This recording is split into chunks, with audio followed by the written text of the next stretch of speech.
নমস্কার, ইভিএম নিউজে আপনাদের সকলকে স্বাগত। আমি রত্না রয়েছি আপনাদের সঙ্গে। আরজিকর মেডিকেল কলেজের ঘটনার যে তদন্ত, সেই তদন্ততে কোথাও গিয়ে যেন আমরা একটা আলোর দিশা দেখতে পাচ্ছি। যখন থেকে আমরা দেখলাম সুপ্রিম কোর্ট একেবারে নির্দেশ দিয়েছে যে নির্যাতিতার বাবা মায়ের আবেদন কলকাতা হাইকোর্টে জমা করা যেতে পারবে, কলকাতা হাইকোর্ট এর এই তদন্তের সমস্ত বিষয় জানতে পারবে, সেখানে সেই কলকাতা হাইকোর্টের মনিটরিং এই তদন্ত হবে, এই ধরনের নির্দেশ দেওয়ার পর কোথাও যেন গিয়ে আমরা দেখছি যে সিবিআই কর্তারা একটু নড়ে চড়ে বসলেন। তারই মধ্যে আরো একজন মুখ খুললেন, আরো একজন সামনে আসলেন। বলা যেতে পারে এই সামনে আসা কিন্তু তদন্তের ক্ষেত্রে একটা অনেক বড় দিক উন্মোচিত হবে।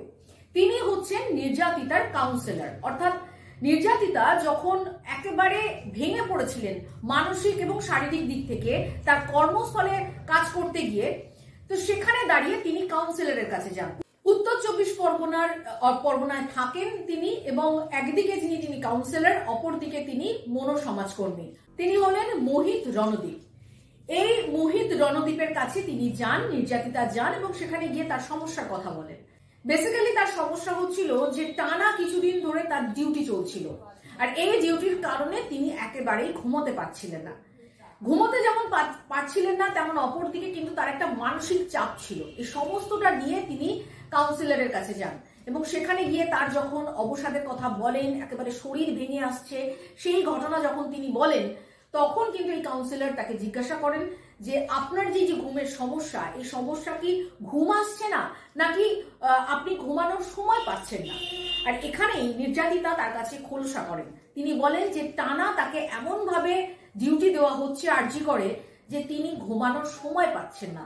অর্থাৎ একজন মানুষকে খুন করবে, ধর্ষণ করবে, হত্যা করবে, তার জন্য তাকে শারীরিকভাবে মানসিকভাবে কি করে বিধ্বস্ত করতে হবে, যার ফলে এই কাজটা করতে সহজ হবে, এইটা কিন্তু একটা প্ল্যান করে করা ছিল। যার ফলেই কিন্তু নির্যাতিতাকে এতদিন লম্বা একটা ডিউটি দেওয়া, এবং সেখানে তিনি ঘুমাতে পারছেন না, তার চোখের পাতা বুঝে আসছে, তিনি এই সমস্ত সব নিজের অনুভূতির কথা কিন্তু এই কাউন্সিলরকে জানিয়েছিলেন। অপরদিকে কাউন্সিলর তাকে প্রশ্ন করেছিলেন যে আপনার ক্ষেত্রেই কি এটা হচ্ছে, নাকি আপনার আরো যারা কলিগ রয়েছে তাদের ক্ষেত্রেও সেটা হচ্ছে? সেখানে কিন্তু নির্যাতিতা বলেছিলেন মনে হয় এটা আমার ক্ষেত্রেই হচ্ছে, কারণ তিনি এটা প্রকাশ করেছিলেন তার কাছে যে তিনি বিভিন্ন অন্যায়ের প্রতিবাদ করেছিলেন, আর যার ফলে শাস্তি স্বরূপ তাকে এই ধরনের ডিউটি দেওয়া হচ্ছে। এবং এখানে দাঁড়িয়ে তিনি আরো একটি হতাশা প্রকাশ করেছিলেন যে এই শাস্তি কতদূর পর্যন্ত যাবে সেটা কিন্তু তিনি আঁচ করতে পারছেন না। অর্থাৎ তিনি এটা ভয় পেয়েছিলেন যে কোথাও গিয়ে কিন্তু তার মাথার উপর একটা অনেক বড় বিপদ নেমে আসবে। শুধু এই কথাটা ওই কাউন্সিলর তাকে বলেননি, এরকমটা নয়, তিনি কিন্তু তার যারা সহকর্মী ছিলেন তাদের কাছেও কিন্তু এটা তিনি জানিয়েছিলেন। এই মনোসমাজকর্মী মোহিত রণদীপের সঙ্গে নির্যাতিতার বাবা মার কোনো একটা জায়গায় দেখা হয়, এবং সেখানে তিনি যখন তার নির্যাতিতার কথা তার বাবা মা তাকে জানান যে এর আগে নির্যাতিতাকে কিভাবে ডিউটি দিয়ে তার শারীরিক মানসিক দিক একেবারে ভেঙে দিয়েছিল, এবং তার পরিপ্রেক্ষিতে কিন্তু এই মোহিত রণদীপ তিনি বলেন নির্যাতিতার বাবা মাকে যে এই সমস্ত কথা কিন্তু নির্যাতিতা তাকে জানিয়েছিলেন এবং তার কাছে এসেছিলেন চিকিৎসার জন্য। এই বিষয় বলতে গিয়ে একটা সাংঘাতিক কথা তিনি বলেন। তিনি বলছেন যে নির্যাতিতা তাকে একেবারে স্পষ্ট করে বলেছেন যে এই আরজিকর মেডিকেল কলেজে ওষুধ নিয়ে এতটাই দুর্নীতি হয়েছে, আর সেই দুর্নীতির প্রতিবাদ তিনি করেছিলেন। ওষুধের ভায়াল, অর্থাৎ যে ইঞ্জেকশন গুলো দেওয়া হচ্ছে মানুষের শরীরে, সেই ইঞ্জেকশন গুলো কিন্তু একেবারে ভেজাল ছিল। আর এই কথাগুলো কিন্তু জানার পর নির্যাতিতার উপরে এত বড় খাড়ার ঘা নেমে আসে।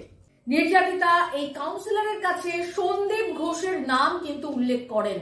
এই সন্দীপ ঘোষ যে সমস্ত দুর্নীতি করত সেটা কিন্তু নির্যাতিতা তাকে বলেছেন। অপরদিকে এটাও বলেছেন যে একজন চেস্ট বিভাগের রোগী তিনি ওষুধের পার্শ্ব প্রতিক্রিয়াতে মারা যান, আর সেই রোগীকে দেখছিলেন এই নির্যাতিতা। সেই রোগী মারা যাওয়ার পর তিনি আরো প্রতিবাদী হয়ে ওঠেন, আর এই প্রতিবাদের মুখ চাপা দেওয়ার জন্য সন্দীপ ঘোষ এবং তার গ্যাং, আরো যারা চিকিৎসক ছিলেন, তারা মিলে কিন্তু এই হত্যাকাণ্ড যে ঘটিয়েছে সেটা কিন্তু আর মানুষের বোঝার অপেক্ষা রাখে না। অর্থাৎ এটাই বোঝা যাচ্ছে যে কিভাবে এই প্রতিবাদের মুখকে চাপা দিতে হবে, তার জন্য আগে থেকে একটা প্ল্যান করা।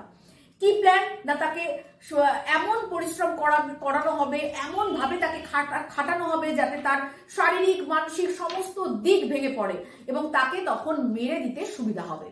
আর এই মনোসমাজ বিজ্ঞানী তিনি এটাও উল্লেখ করেছেন যে দরকার হলে কিন্তু তিনি এই সমস্ত কথা আদালতে জানাবেন। নির্যাতিতার বাবা মা যখন তাকে অনুরোধ করেন যে আপনি এই কথাগুলো কি বলবেন, এই যে কথাগুলো আমাদের বলছেন, তখন কিন্তু তিনি সেটা অকপটে বলেন। তিনি বলেছেন যে এই সমস্ত কথা আদালত তাকে ডাকলে অবশ্যই তিনি সেখানে গিয়ে বলবেন। আর এখান থেকে দাঁড়িয়ে আমরা দেখেছি যে নির্যাতিতার বাবা মা বারবার করে সেই সময় অনেকের নাম ধরে ধরে বলেছে যে এদেরকে জিজ্ঞাসাবাদ করা হোক, সিবিআই এদেরকে জিজ্ঞাসাবাদ করুক, এরা সেই সময় ডিউটিতে ছিলেন এবং ডিউটিতে থাকাকালীন এত বড় একটা ঘটনা একটা হাসপাতালে ঘটলো, কেউ জানতে পারলো না, সবার চোখের আড়ালে এটা সম্ভব নয়। একটা সরকারি হাসপাতাল, সেখানে দিন রাত মানুষের ভিড় লেগে থাকে, ফলে এখান থেকে কিন্তু কাউকে এতদিন জিজ্ঞাসাবাদ করা হয়নি, অনেকের বয়ান নেওয়া হয়েছে, কিন্তু সীমা পাহুজা তিনি কিন্তু এদের বয়ান নেয়নি। এইভাবে 7 জন নার্স এবং চিকিৎসক মিলে 7 জন এদেরকে জিজ্ঞাসাবাদ করার জন্য ইতিমধ্যেই কিন্তু ডেকেছে সিবিআই আধিকারিকরা। তারা তাদের মধ্যে 4 জন উপস্থিত ছিলেন এবং এই 4 জনের মধ্যে একজন বিশেষ উল্লেখযোগ্য, তিনি হলেন শম্পা দে। এই শম্পার কাছে কিন্তু একটি ভিডিও ছিল, সেই ভিডিও কিন্তু শম্পা পরবর্তীকালে ডিলিট করে দেয়। আর এখান থেকে কিন্তু সন্দেহ দানা বাঁধে কি ছিল সেই ভিডিওতে, এবং আমরা অনেক রকম ভাবে অনেক ভয়েসও আমরা শুনেছি যে সেই সময় কি কি ঘটনাগুলো ঘটেছে। অনেক নার্স কিন্তু সেই ভয়েসগুলোকে ভাইরাল করেছিল, কিন্তু কোনো জায়গা থেকে সীমা পাহুজা যিনি আধিকারিকদের একেবারে শীর্ষে ছিলেন তিনি কিন্তু এগুলোকে গুরুত্ব দেননি। এবং অপরদিকে আরো একটা জিনিস যে তিনি গুরুত্ব দেননি সেটা হচ্ছে যে এই ঘটনা যখন ঘটে তারপর যে ঘটনা ঘটিয়েছে সাসপেক্টেড যারা, তাদেরকে নিয়ে কিন্তু সেই ঘটনাস্থলে যেতে হয় আবার পুনর্নির্মাণ করার জন্য, সেই কাজটাই কিন্তু করা হয়নি। আমরা অনেক খুনের তদন্তে দেখেছি যে ঘটনার পুনর্নির্মাণ করা হয়, কিন্তু এত বড় একজন আধিকারিক সীমা পাহুজা তিনি দিল্লির মতন একটি কেসকে সলভ করেছিলেন, অথচ আমরা বাংলায় তাকে কোনো কিছু করতে দেখলাম না। এখান থেকে কিন্তু সন্দেহ দানা বাঁধছে যে সিবিআই আধিকারিকরা ঠিকঠাক মতন তদন্তই করেননি।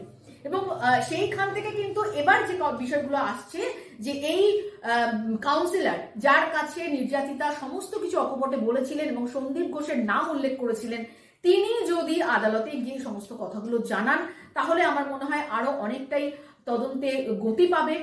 এবং সেই রাতে যারা ডিউটিতে ছিলেন প্রত্যেককে যদি ঠিকঠাক মতন জিজ্ঞাসাবাদ করা হয় তাহলে কিন্তু অনেক কিছুই তথ্য বেরিয়ে আসবে।